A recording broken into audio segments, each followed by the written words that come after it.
not just be on their high horse and be like, oh, you mortal, I'm your Lord, no, not like that.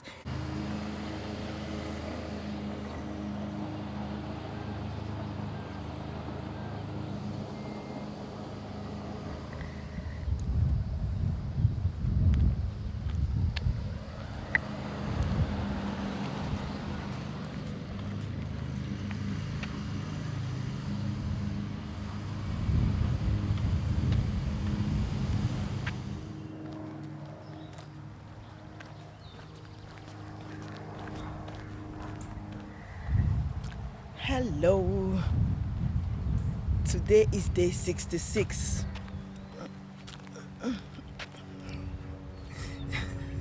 Today is day 66, and today we're going to talk about the power of mentorship. We're just going to continue straight from where we stopped yesterday.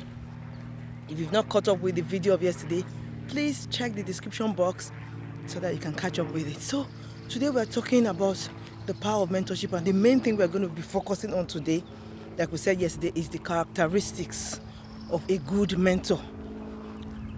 Of a good, note the word good. Not just characteristics of a mentor, but of a good mentor. So just going straight into it, just like we said yesterday, a mentor is somebody that has experience. That's just the basics of the whole thing. They must have experience. So a mentor should have very, very vast knowledge and vast experience in whatever field that the person wants to mentor in. So that is the number one thing. The mentor must have good experience, wide experience, in whatever field that they are going to be mentoring in. The second thing is that the mentor must have resources. When I'm thinking of these resources, it could be human resources, and it could also be resources in terms of maybe gadgets, or in terms of things that they can use to help books and the like of that. So a mentor should have these resources to use to help and encourage. Remember we said yesterday that the whole thing that mentorship is based on is help, encouragement, support. So they must have both the experience and the gadgets, the human resources to be able to support and strengthen the mentee. And of course, even when we talk about human connection, we're also talking about networking, which we also talked about yesterday. The mentor, a very good mentor, should have network, should know people, should have connections. It just comes with the mentorship thing. So a very good mentor should have all these things, in their arsenal of tools to help their mentee. So another thing that I feel that mentors should possess is the ability to communicate very well, because communication is very, very important in that mentorship-mentee relationship. So a good mentor must be able to communicate very, very well with the mentee. So they must have communication skills, listening skills. And we've talked about power of listening on this channel before. We've talked about the power of communication. If you've not seen those videos, check the playlist in the description box. It's there. Everything is there. So, a mentor should have great communication skills, great listening skills. They should be able to listen to you, not just hearing you. They should listen.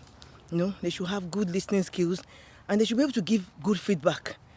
A good mentor should be somebody that can look you in the face, like I said before, eyeball to eyeball, and tell you the truth. They should not be somebody that fears you, or somebody that is afraid to say the truth. They should be honest. A mentor should be honest, should be able to give honest feedback, but in a kind way, not that they should be so harsh and pull the mentee down, but be able to give honest feedback, but in a kind way. They should be empathetic.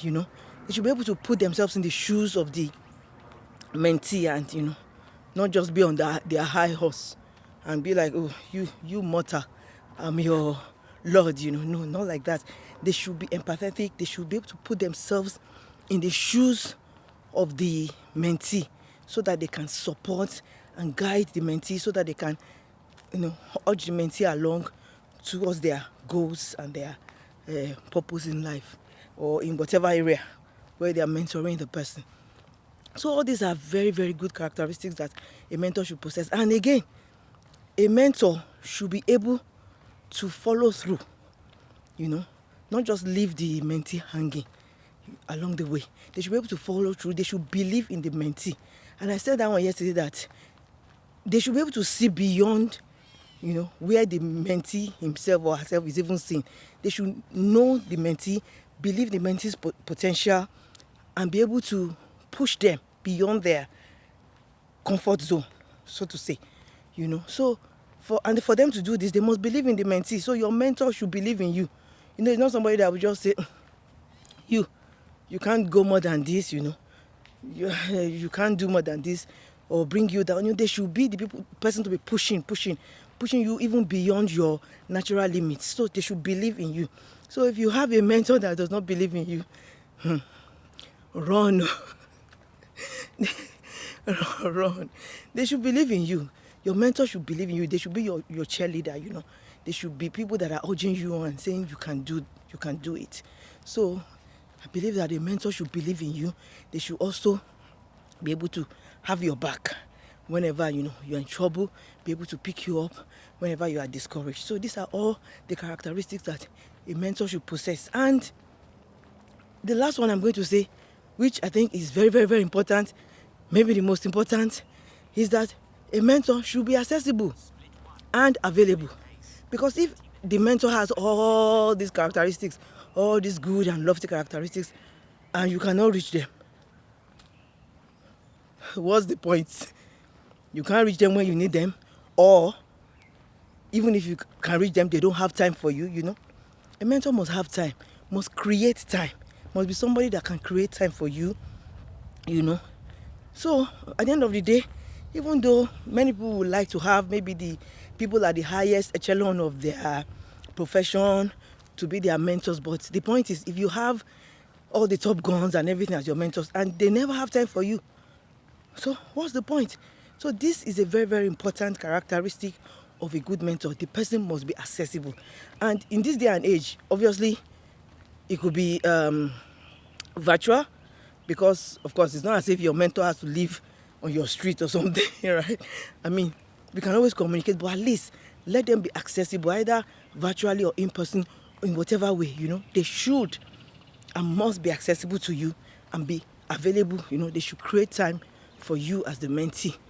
So that is very, very important. And notice that in all these things, I did not mention anything about age.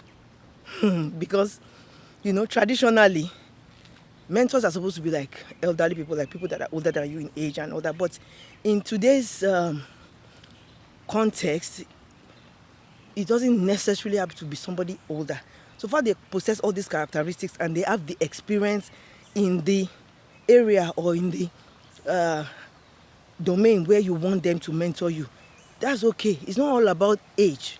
Even though, yes, age is linked with experience, and most of the time, people that are more advanced in age are more experienced, generally. But in a situation where there is somebody that has all the characteristics and has all the experience and possesses all these good characteristics that we have talked about, but they are younger, it doesn't deter you from, telling them to be your mentor. So age is not a defining factor. And having talked about age as well, I want to also talk about this concept of peer mentoring. I don't know if you've heard about it, where peers are mentoring one another.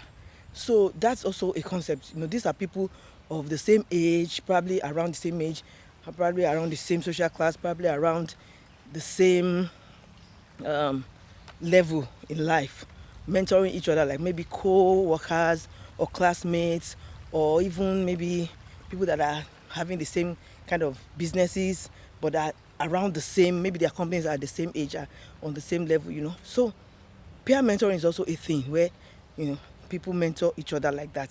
And I also heard about reverse mentoring. I remember there was a time I was doing a master's in a managerial course, and this was one of the concepts that they thought was that time. It was really interesting to me.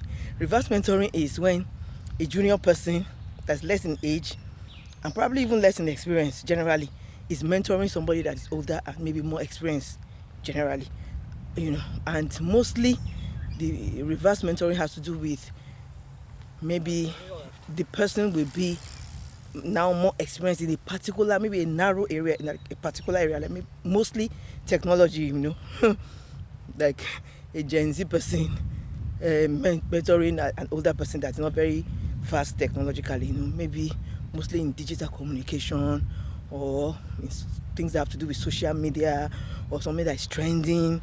Maybe they need those skills in their company or in whatever they are doing. So mostly is referred to that angle. But yeah, it's a very interesting concept, and they were talking about it then, and I just said, let me chip it in. So that also exists. In that case, of course, age is not an issue because the younger person is more experienced in that particular line than the older person. So yeah, so just to chip that in. And I want to conclude by saying that you can also be a mentor, because I've been talking in terms of you being mentored, but you can be the mentor. So the question is, do you have a mentor or do you have a mentee? Because you can be a mentor to somebody, you can have a mentor, and you can now be a mentor to another person. And you can even have a mentor in one area and be a mentor to another person in another area of life. So it's not all about looking for mentors, but looking for mentees as well. And when we talk about how to choose mentors, that one is so simple, because all you need to do is look at all these characteristics and choose somebody that has all these characteristics, plus something very important, somebody that you trust. Because somebody can have all these characteristics and you don't trust them, you don't just vibe with them. You don't necessarily have to choose just because they have all the good characteristics. You have to also trust your intuition. You have to look for somebody that you trust, somebody that you feel can hold confidentiality, because you're going to be discussing a lot of private and confidential things with your mentor. Somebody that you feel that you can vibe with, you can trust, somebody that's your tribe. I feel that should be another major point that you should look at before you choose a mentor, while also considering all these characteristics, obviously, that we have talked about. So, and in some situations, some mentors actually do choose you as a mentee. Some people are lucky enough that their mentors actually choose them. That can also happen, that they are not even looking for mentor. The mentor say, I want to mentor you. You can't be the lucky one, like that. So yeah, so these are my thoughts for today. And so that's the question. I want you to answer the question in the comment section. Do you have a mentor or do you have a mentee? And what has been your experience in all these areas? So yeah, I'm going to continue my walk, and let me show you how far I've gone.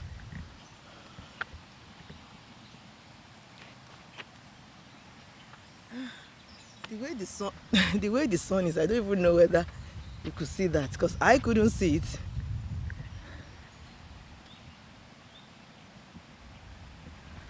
I'm going to just hope that you saw that. Let's try another angle.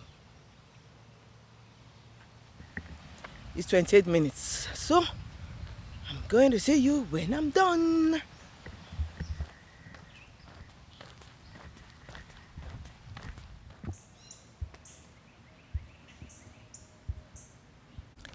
Oh my God. That was another snake. And it was right in the middle of the road. It was crossing. And then I had to turn, and there was this guy running. And he wasn't even looking. He would have just walked on top of this thing. I don't understand. I might stop walking on this path. God have mercy. I was even so alarmed that I couldn't even bring out my camera on time.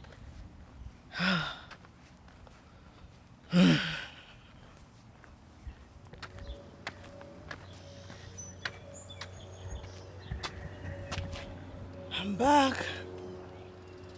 Yes. 64 minutes. So today we've talked about the power of mentorship. So there remains only one question. Do you have a mentor or do you have a mentee? And if you do, let's know your thoughts about this topic. Even if you don't, let's know your thoughts about this topic. Why don't you have? Let's know your thoughts. Let's know in the comment section below. Thank you. Today I've been a little bit shaken by the snake issue again, because it's been like 9 days difference, or maybe like 8 or to 9 days. So is it going to be a frequent thing now? Should I change the path? I love that path. Should I continue? I don't know. Advise me. Okay, I'll see you tomorrow. Bye.